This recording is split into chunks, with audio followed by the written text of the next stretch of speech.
হালিমাতুস সাদিয়া বলেন, আমার বান্ধবীরা আমাকে বলল, তোমার গাধা তো দুর্বল ছিল, তুমি তো সবার শেষে মক্কায় পৌঁছেছিলা এবং সবার শেষে তুমি মক্কা থেকে রওনা করছো, কিন্তু সবার আগে তুমি আমাদের গ্রামে পৌঁছলা কিভাবে?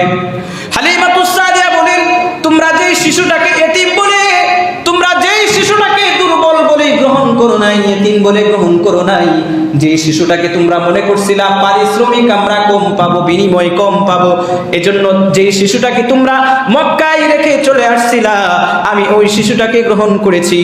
বিশ্বাস করো, ওই শিশুটাকে যখন আমি দেখেছি আমার চোখ দুইটা জোড়ায় গেছে। ওই শিশুটাকে আমি যখন আমার কুলে নিলাম, আমার কাছে মনে হলো আসমান এবং জমিনের রহমতের বাড়ি ধারা আমার কুলে ধরা দিয়েছে। শুধু তাই না, হালিমাতুস সাদিয়া বলেন, আমি যখন মুহাম্মদুর রাসূলুল্লাহ সাল্লাল্লাহু আলাইহি ওয়াসাল্লামকে দুধ পান